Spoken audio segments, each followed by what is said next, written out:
Okay, in part two of this mini-series on sort of psychology and biology and the connection between them, we'll take a look at just sort of the sequence of events that happens when we learn something and then retrieve it. We'll break it down into three processes: encoding, storage, and retrieving information. Encoding. Well, this is when brain cells electrically respond to incoming information from the senses.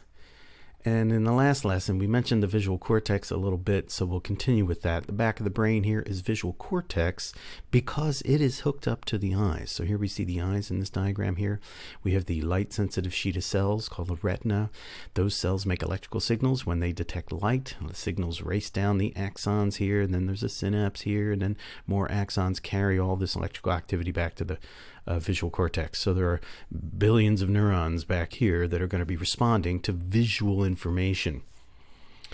Now, the idea we want to get across, though, is that while there are lots of brain cells in the visual cortex, only a certain set of neurons is activated depending upon what we're seeing at the current moment. So in a picture like this, then, if we represent the glowing neurons here as being activated, kind of like we saw the engineered neurons in the last lesson, then this gets the point across that all of these neurons are visual cortex neurons, but depending on what we see, only a set of neurons will respond at any given moment to some particular object in the environment. So if we're looking at a cat right now, so these neurons might be activated, but if we were looking at a building, a different set of neurons might be activated depending on the visual qualities of the object we're looking at. And we mentioned that last time, that here we can see these engineered neurons flashing light, and you'll recall that they flash when they're generating electrical signals. So when we're looking at some visual scene, it is just a certain pattern of neural activity. Only a set of neurons is activated by any particular thing that we're looking at the moment. If we change what we're looking at, we're going to change the pattern of electrical activity in the visual cortex. Okay, the next stage then is storing the information. Some of the brain cells that were activated during encoding grow stronger connections with each other. That's the key element of the storing process. So again, recall that neurons are living cells and they can grow stronger synapses, and this growth then represents the learned information. So recall, the junction between two neurons is the synapse, and it's here where this neuron is going to communicate its activity to this target neuron here. Well, that junction, the synapse, has the capacity to grow in strength. And this is the idea of how we can kind of learn something. Some new information hits us and our brain is going to respond. It's going to strengthen certain connections to represent that learning experience. This has a fancy word in neuroscience circles. The ability of brains to change in response to experience is called plasticity. So we would say this is neural plasticity, the ability of neurons to change, to grow and strengthen connections as a result of learning is plasticity. And you'll recall that I showed you, I showed you the time-lapse footage here. These would be neurons that early in development, as the brain is developing, this is how neurons are going to reach out and establish the initial wiring in your brain. So this is a growth process happening early in development, although this is actually in a petri dish. But we can think that once here we are in school, in middle school or wherever we already got a lot of brain cells hooked up in various ways. But when we learn something new, further growth can occur. So new connections can be made, and existing connections can be made stronger. So this growth process is the way that we're storing information when we learn something. At a simplified level, we can diagram it like this. Before learning, we have some synapse here, and notice the size of the terminal here and the number of chemicals here are kind of representing the strength of that connection. Well, after learning, what do we have here? We have a stronger connection represented by a larger terminal with more transmitters being released. And in fact, there is good evidence that what goes on when we learn is there's physical growth at the synapse. The synapses get physically larger and more effective and efficient at transmitting signals across the synapse. Let's connect it to our psychology, our study strategies unit. Again, when we're doing shallow processing, we're just not storing the information very well, so we don't have good retrieval success. When we're using deep processing, we're storing this information better. And the idea is deeper processing techniques are more effective at strengthening the synapses between those neurons that were involved in the learning process. You'll recall that we compared retrieval with rereading in an experiment like this, and we saw that if you're adding sort of self-testing, the retrieval practice, to your study techniques, you're going to be able to retain access to that information over longer periods of time. And so we want to think about, again, the deeper strategies are just causing more growth here that then will give you access to that information for a longer period of time. So the study strategies that are deeper processing techniques like retrieval practice are just better at strengthening the connections between neurons so that you have a more durable memory for that information. Now, we learned a little bit about the kind of structure of a neuron. Here we see down in this picture down here, we have a neuron here. Here's the cell body. And all these branches are dendrites. But on the branches, they have been chemically sort of stained with a fluorescent molecule that allows us to see all these little bumps on the dendrites. These bumps are called spines. So here we see a dendrite in red here, and all the little yellow things are growths out of the dendrite. They're called spines, and these are the actual points of connection with other neurons. So these would be the number of spines here would be the number of synapses all along this portion of the dendrite. Notice that one neuron then can have thousands of synapses from other neurons, and given that we have tens of billions of neurons in our brain, we have trillions of synapses in our brains. So let's follow what happens to a synapse when we learn. Here we have two synapses here, but we'll highlight this synapse here. We've got the input neuron here, and then we've got the spine on a dendrite here of the target neuron. So we can ask the question, okay, so at some point when you're going to start your study session, there is a certain strength of the synapse that will be involved in processing that information. Okay, so we start with some baseline strength of communication between these two neurons. And the idea is, as the result of that learning episode, that synapse is going to get stronger. Now, we're going to represent that by drawing the spine a bit bigger here. And in fact, I've made some modifications here, kind of indicating that this spine now is even better able to kind of convert the chemicals in the synapse into an electrical signal here.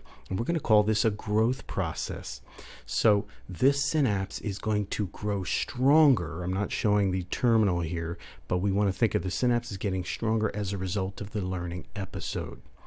So that's the idea. Any neurons that were involved in the learning process are going to strengthen the connections with each other. Notice, though, this process, being a biological process, can happen repeatedly. So if we return to study that same material at a later occasion, we can build another round of growth on top of the previous one. So we can make that synapse even stronger and stronger. Notice the spine is considerably bigger here, representing just a stronger synapse in general. Now, generally speaking, psychologists have found that spacing out study sessions is superior to kind of jamming all your study sessions into one, like a cramming type of scenario. And the reason spacing is valuable is because it takes time for this growth process to happen. If you space out your study sessions, you allow the brain to build a stronger synapse, and then the next study session will build even stronger synapses amongst those cells. Whereas if you're just cramming, sort of by definition, you're only having one shot at that growth process. Repeated study sessions spaced out in time allow for maximum growth. When we get those synapses really strong, you're going to have a durable memory. So again, the retrieval practice seems to be just better at strengthening synapses. But in addition, we want to note that if you do your retrieval practice multiple times, that's why you get this significant improvement in retention, because you're allowing the brain to build and accumulate growth at those relevant synapses.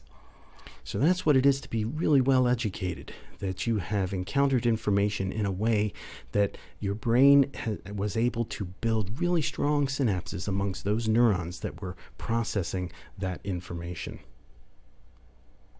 Okay, so the last stage is retrieving. Now, what's going on here? Well, a cue triggers the reactivation of those brain cells that strengthen connections during storage. And by cue here, we mean like a question at the beginning of class, a retrieval practice question. Or you might just internally try to remember stuff. So you're kind of triggering yourself to try to retrieve information. Or it could be just something happens in the environment, and that triggers the reactivation of something you learned before. So that's what we mean by a cue. So again, remember that some neurons were activated when we were initially learning the information. Some neurons strengthen their connections, the ones that were involved in that learning. So when we retrieve, we're just going to reactivate those neurons when we're reactivating that information in our brain. So these two illuminated neurons, the idea is they were activated when we were learning the information originally. They're going to be reactivated when we retrieve that information. And the critical part where synapses got strengthened, that's going to set up this population of neurons to be able to be reactivated all together again. So the learning experience caused the growth of synapses, and that kind of links up the neurons that were involved in the learning process. And now they're all strongly linked together, so that if we activate some of those neurons, they can activate all of the rest of the neurons that were involved, and we get this whole population of neurons being reactivated. And that's what it is to retrieve that information. So again, if we kind of think of it using our the engineered neurons here, whatever population of neurons was activated during the learning event, a subset of them will make stronger connections with each other, and that represents the storage of the information. And then when we retrieve that memory, we're going to be reactivating those neurons that had strengthened connections as a result of the learning in the first place. So we can summarize it with a diagram like this. When we learn, we're going to have the activation of neurons and synapse growth to store the information. It'll be just a sort of a set of neurons that responded to the event will be in charge of storing the information as a memory. And then when we're going to retrieve, yes, it may be as a result of a question, or you're just, you got the blank page and you're going to try to remember everything you know about a subject. You're going to be reactivating those same neurons that were involved in learning the information in the first place. So a learning process causes changes in networks of neurons. A memory is formed, and then we're going to reactivate that network of neurons when we retrieve the information. Just to make the connection again to the computer analogy here, just like computers have two kinds of memory, the RAM and the ROM. So we got the the fast memory here, but it's a low capacity memory system. That's like the short-term memory system in our brain. And then we got the hard drive, can store lots of information, but slower access to that information. That's like the cerebral cortex, storing our long-term memories. What we want to do is use good study strategies, deep processing strategies like retrieval practice to really strengthen the storage of information on the hard drive. Now, notice a computer stores information in a different way. There is no kind of growth process going on here. Just some area of the disk is going to be used to store some zeros and ones and whatnot, and it doesn't kind of matter where and stuff. But in brains, there are physical changes going on, right? There's a growth process, and the more we encounter the information and the more we use deep processing techniques, we actually can store the information more strongly. You don't kind of make that there's no analogous thing going on in a hard drive. It's not that like some memories here are strongly stored and some memories or some information is weakly stored. That's not how it works here. But brains are living things. And so we do make that distinction. Some memories are strongly stored, some are weakly stored. So in the end then, all animals with brains can learn and remember certain things. But big brains, Like in our species, we've got a lot of real estate here to store lots of information. And to be educated then means that we have really put our real estate to good use here. We have made lots of synaptic changes. We've increased the strengths of lots of synapses to store lots of information, not only about ourselves and our past, but about our species, our civilization, our world, our universe. Of course, just to connect to previous units, our method of science has produced a lot of this new information, right? This new knowledge. And just this simple kind of technique, or this approach to reasoning that you see embodied in our if and then thinking format here, this has produced so much knowledge. And it's weird also to think that science is a recent cultural discovery. So this kind of systematic inquiry into the nature of how things operate out there in the world, this is fairly recent, just a couple hundred years old. So that's where we are now. We know where we are in our universe. We've got these big brains, and we're learning a lot about our universe, and now we know a little bit about how it is that we learn about our world.